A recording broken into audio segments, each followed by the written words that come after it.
जी, तो अब हम कंप्यूटर की स्क्रीन पर आ चुके हैं।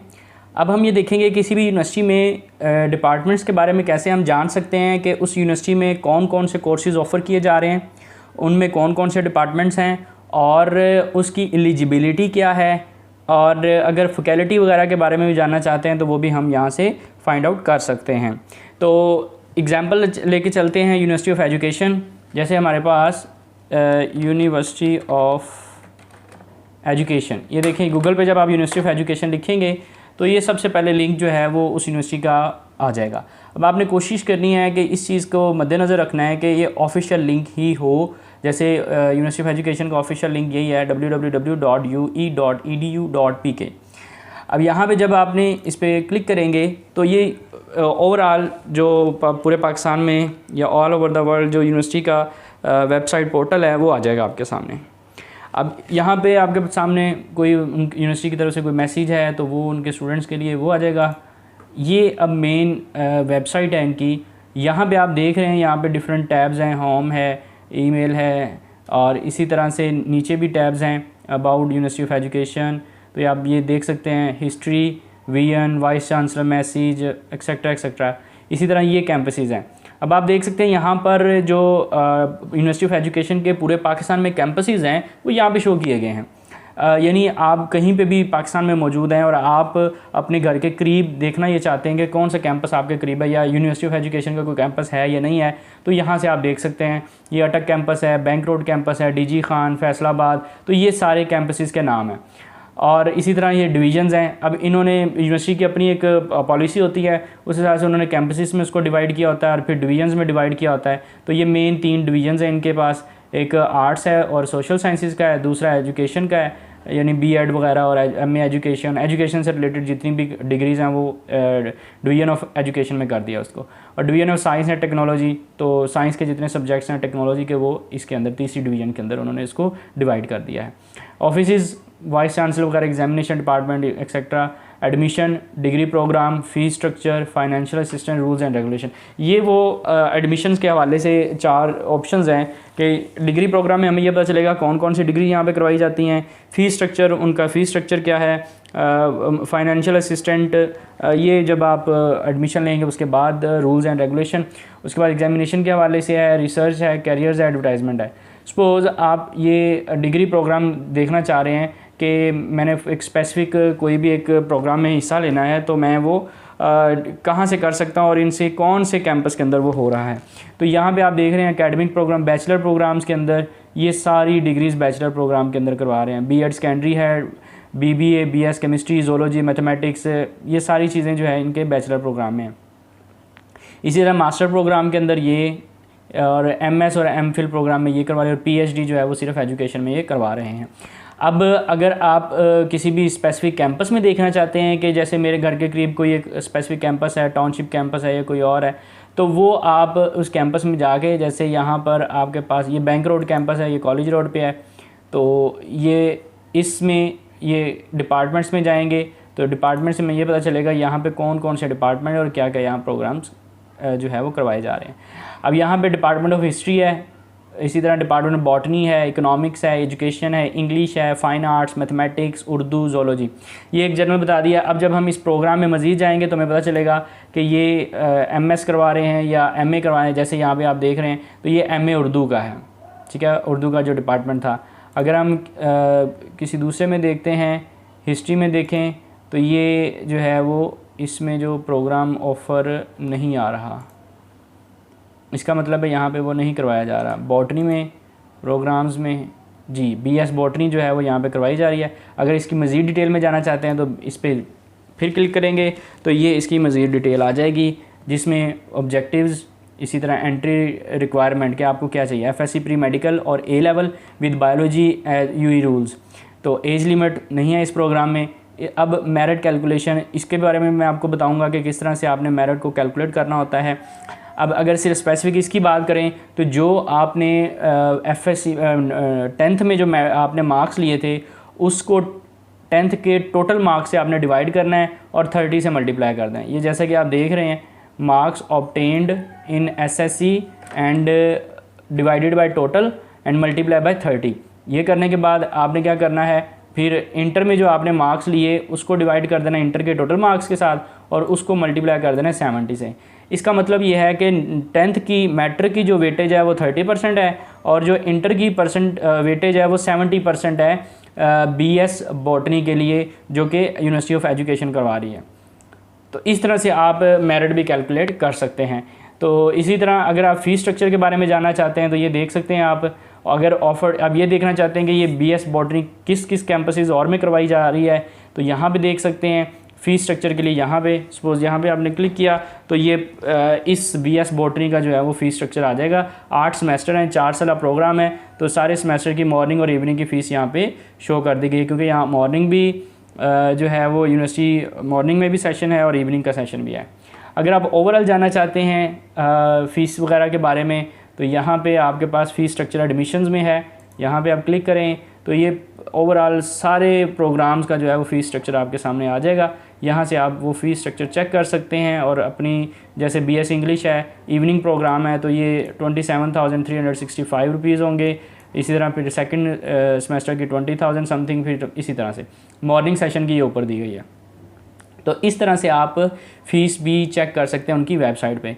तो ये सारी चीज़ें बताने का मकसद सिर्फ़ और सिर्फ ये है कि आप ख़ुद से कंप्यूटर पर बैठकर तमाम कैंपसेस के यानी जो यूनिवर्सिटीज़ मैंने अपनी पिछली वीडियो में आपको बताई थी उन यूनिवर्सिटी में ये चेक कर सकते हैं। जो यूनिवर्सिटी आपके घर के करीब है उस यूनिवर्सिटी की वेबसाइट ओपन करें और उसमें चेक करें कि कौन कौन से कोर्सेज़ करवाए जा रहे हैं और उसकी फ़ीस वगैरह के बारे में। ज़्यादातर अब चूँकि पहले से ही तमाम के तमाम डाटा यूनिवर्सिटीज़ ने अपनी अपनी वेबसाइट पे दे दिया हुआ है, लेकिन अब जब से ये कोरोना का मामलात आए हैं, ये मसला हुआ है, अब तो और भी ज़्यादा ऑनलाइन सिस्टम का जो है वो उसकी इम्पोर्टेंस जो है वो बढ़ गई है।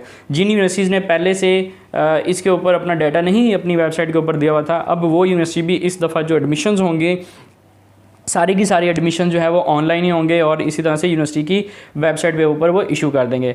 अब यहाँ पे ये भी बता दिया जाएगा कि आपका किसके लिए टेस्ट होगा और किसके लिए टेस्ट नहीं होगा। जैसे अभी हमने बॉटनी के लिए देखा था तो उन्होंने कहा कि इसके लिए एलिजिबिलिटी सिर्फ यही है कि आपने आपने अपना मेरिट, ये देखें आपके मेरिट मार्क्स के मुताबिक ही आपको एडमिशन मिलेगा, इसमें कोई टेस्ट वगैरह नहीं है। लेकिन जब आप यहाँ पर कोई MPhil या MS का कोई डिग्री प्रोग्राम ओपन करेंगे तो उसमें आप देखेंगे कि उसमें वो आपसे उसके बारे में पूछता है। जैसे MS बॉटनी, उसमें जो एंट्री रिक्वायरमेंट होगी, ये देखें, the prerequisite for the program 2 year MSc ये होना चाहिए।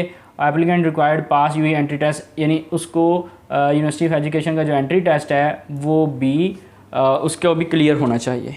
तो ये क्वेश्चन भी क्लियर हो गया कि कौन से ऐसे कोर्सेज़ हैं जिनके लिए आपको एंट्री टेस्ट रिक्वायर्ड है और कौन से ऐसे हैं जिनके लिए एंट्री टेस्ट के बगैर भी काम चल जाएगा।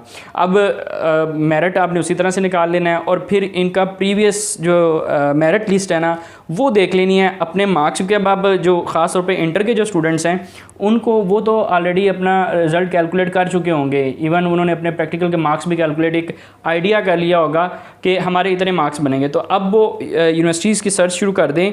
उसमें चूँकि जिन बच्चों के तो हाईएस्ट मार्क्स हैं, अच्छे मार्क्स हैं, 95% बन रहे हैं, तो उनको इतनी ज़्यादा फिर परेशानी उन्होंने सिर्फ ये यूनिवर्सिटी सेलेक्ट करनी है कि फ़लाँ यूनिवर्सिटी में मैंने जाना है और उसने अप्लाई कर देना और उसका इंशाल्लाह ताला एडमिशन हो जाएगा। लेकिन जिन बच्चों के मार्क्स किसी भी वजह से कम आए हैं, 700, 800, 900 की रेंज में है, तो उन बच्चों को ये प्रॉब्लम होगी कि किस यूनिवर्सिटी में मेरा मेरिट बनेगा, किस में नहीं बनेगा। इसलिए उनको ये चाहिए कि जो यूनिवर्सिटीज़ उनके लिए एक्सेसिबल हैं, जहाँ पे वो जा सकते हैं, तो वो उन यूनिवर्सिटीज़ की वेबसाइट पे जाएं और वहाँ से अपने मेरिट को कैलकुलेट करें। पहले वो प्रोग्राम देखें कि कौन कौन से प्रोग्राम्स वहाँ पे करवाए जा रहे हैं और किस प्रोग्राम में उसका इंटरेस्ट है, फिर उस प्रोग्राम की सारी डिटेल लें।